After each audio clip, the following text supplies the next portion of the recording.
Okay, so it is Friday afternoon, July 26th, I think.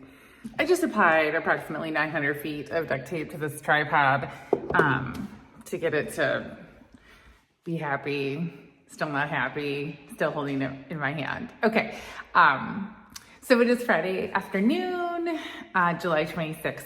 We are 2 weeks and 1 day to our big party, but I am here in the ballroom, as you can see and probably hear, and I just wanted to give you an update on like the progress in here. I do think that today I'm calling it. I'd hope to get the ceiling mural at least part of the way done because, you know, the scaffolding is up and I wanted to do it, but I do realize today that like I need to call it. So we are going to work on getting the scaffolding down, getting the room clean, getting the furniture moved where it goes. For instance, that armoire, it doesn't belong in the middle of the room. So this is kind of what we're going with. So I did want to show you.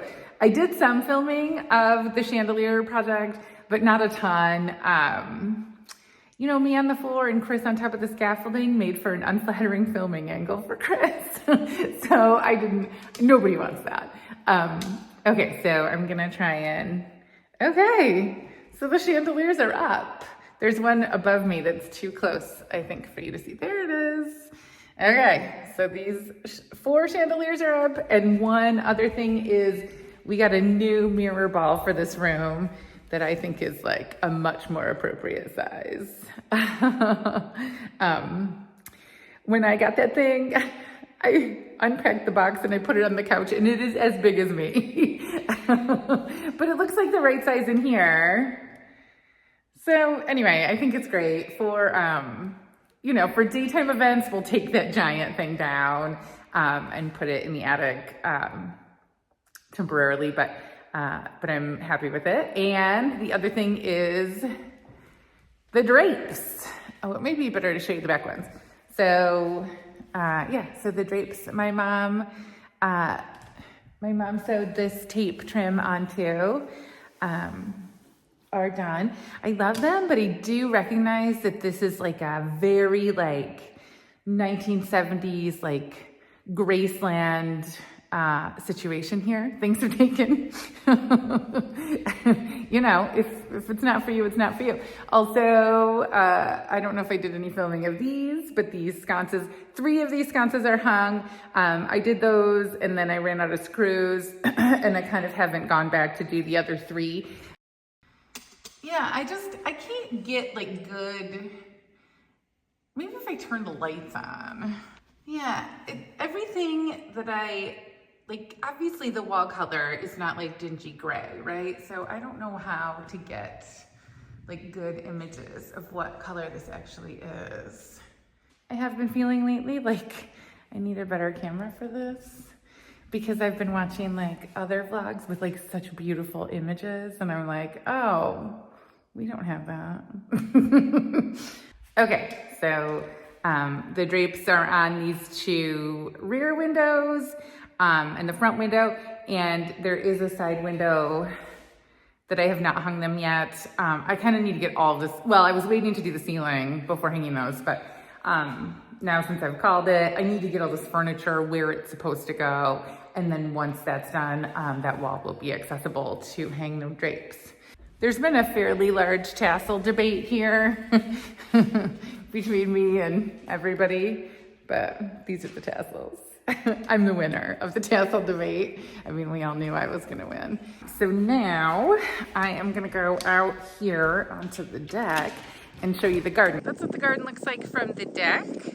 So nice and organized, a big improvement over, you know, the landscape fabric and pile of rocks that it was last week. I'm gonna go check the barn. I don't know what is going on in there. Like, I know when I film, like the sheep have invaded the barn and they're being naughty. It must be so frustrating to watch. Like, build a better pen that they'll stay in. And that is 100% valid. We are just still working out our setup in there. And I think we have a good idea for going forward, but we haven't had time to execute it yet. So just bear with me, bear with me a little bit. Hello, everybody.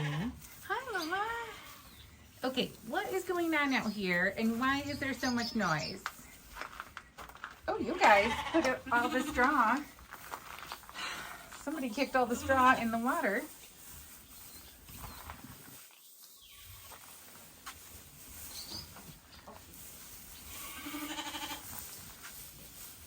This ewe right here is still, it's still pretty fat, given that she's got a big old udder and is definitely still nursing. Yeah, we're talking about you. I'm sorry. Okay, I haven't talked about this. I'll talk about it right now. What are you doing? Go around to the door. You guys are the worst. I don't know if I mentioned this, but I knocked this door off the side of the barn with the tractor. And I haven't done anything about it. I don't even care. And you walk around to the door. My God. You know, I just can't take it when they're dumb. Okay, so I don't remember if I filmed this, but our neighbor and friend did come with his machine and push as much of this bed pack out of the barn as he could. This is a significant improvement, but there is still hours of handwork to do here. Chris and I started on it, but the day was hot and we needed to get the sheep in, so we concentrated our efforts on getting this set up. One of my honey poos here, working along with me. I think this is Mary. Prue is the meaner one. Okay, so when our friend came to clean this, we got the tractor in here, and it was kind of the first time that we experimented with how far in we could get the tractor. So it turns out we can get it to here. So kind of where I'm standing now.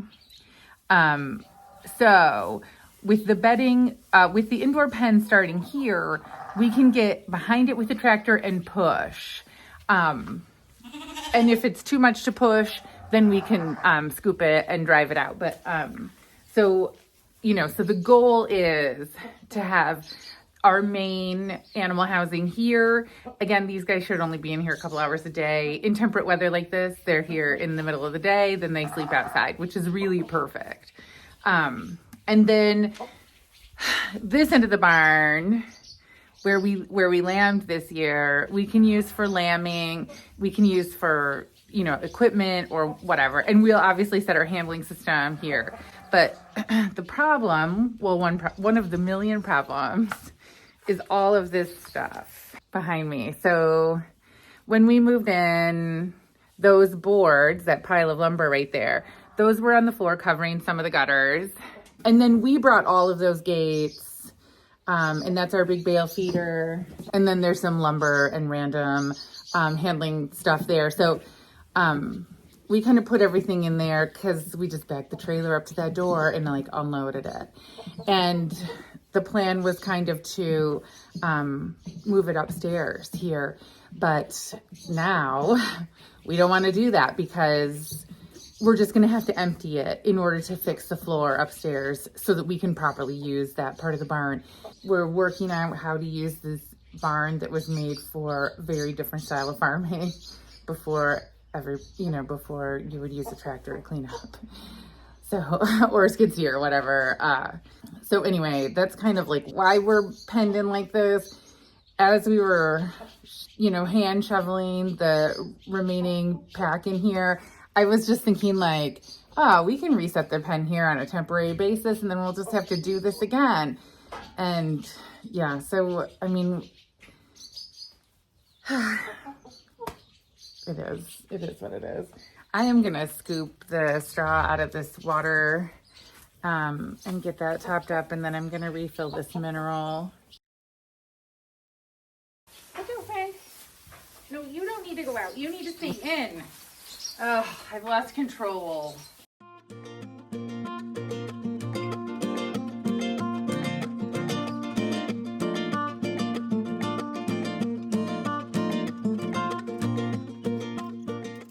Okay, I have a scoop of mineral here.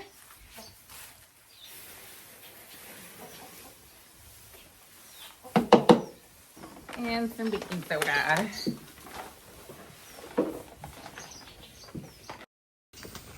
These guys eating some mineral.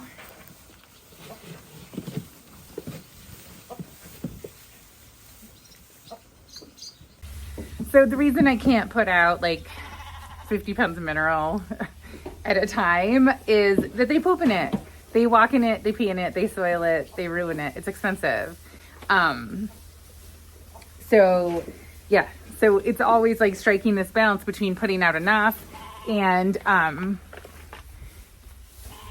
but not putting out so much that when they ruin it, it's going to be like very wasteful. Okay. Okay. Here I am in the garden. Things are not looking good here. This is, I mean, like I just explained that like things around here are a little rough, but when I discovered this, like I honestly like wept. So deer have been in, and destroyed our apple trees. So they've eaten the leaves. They've eaten obviously every apple. That tree, where is it? This tree right here over my shoulder, that one was very lush and had quite a few apples on it, and it's sticks now, and everything is kind of sticks. It doesn't seem like we have had any new damage since then. The plan is to fence this garden. We're gonna have to. We have a million rabbits. Oh, actually the morning that I discovered the tree damage, and like I had a million other things to do, but the only thing I could handle emotionally, chore-wise, was weeding this gravel path. It looks great though. I did not do this part. So this path and the circle behind me need to get done. So we'll get to that. But so I looked at what my options were in terms of like how effective and how expensive various things were, and I decided to go with electric fence. You know, like we already know how to work the electric fence.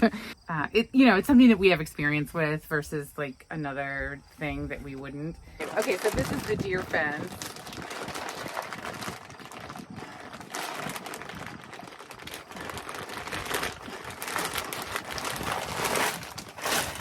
It's tall, so this is, oh God, it's so disappointing. That's a great blue heron. Yeah. I need a better camera. I mean, it was practically right on top of my head, and it was a little speck in the... Deer can absolutely jump over this, which is why it's important to plug it in and electrify it. But also, you have to train the wildlife to the fence, and the wildlife around here may be trained to the fence because we have white fences like this all over the property that sting when you touch them. But also I bought these little cups that you can wire onto the hot wires, and then you put this little like apple scented liquid in there, and when the deer touch it, then they receive a shock, and they learn that the best move is to not touch the fence. So it's, it's a momentary pain. I shocked myself. I don't even know how many times the other morning, the day that the sheep got sick. Sometimes when the ground is very wet, things that aren't normally conductive become conductive. Even like wooden posts we've had, I've gotten shocked from wooden posts. Obviously not a full shock, but still like, yeah, so it's electricity, man. Okay, so this is 100 feet. My plan is to go just around the orchard area. Okay, so I got the fence up around the trees. I bought 3 rolls, which I kind of thought was going to be enough to go around the outside, including the like outside beds with the currants and the horseradish and stuff. But when I started setting it that way, it just seemed like maybe not. So I just did the ring around the trees themselves. There is an outlet right over there by the pool, and so we can plug the charger or fence energizer in there. So I ordered some supplies for this party. There's gonna be 55 people, 54 people here if everyone who RSVP'd that they were coming come. So I have an unreal amount of china, and I have a pretty good collection of glassware as well. Oh, look, the dishwasher door's open. Things are kind of a disaster around here. So, but there are a couple things that we got here. It's pretty fun. This is not fun. Compostable forks. Enormous bags of gummy worms. Gummy candy is my total favorite. These are my favorite gummy worms. The Albanese, like all sour neon worms. They're the best ones. They're hard to find, so I had to order them from Restaurant Supply. And then I got some ice buckets. It's gonna be August, it's gonna be hot. I wanna put a nice bucket on every table so that people can have nice cold white wine at the ready. And then I got a couple glasses. So I do have some crystal and some crystal, you know, things that we've picked up along the way at flea markets and estate sales and whatever in general. How things entered this house is like it starts out at a flea market and then I find it and bring it home. But so I did buy these very inexpensive glasses. Oh, that is actually quite nice. So this is the 10 ounce, which would be like our red wine size. I know wine glasses at restaurants are now like 25 ounces. We don't need that. Nobody needs that. And then there's this smaller one that would be our white wine size. So there they are together. These were $18 a case or something like that, plus shipping and tax. For 12 glasses. They feel pretty sturdy. They have a nice rounded rim. There's a time and a place for everything, but sometimes you just need a sturdy wine glass that you're not gonna weep over if it breaks. I'm still buying crystal on eBay. Let's be clear, that's never gonna stop. But these are a great option and certainly like good for backups. If this is the end of the video, thank you so much for watching. And you know, like, congratulations on your patience and tenacity sticking through to the end of one of my videos. Thank you again.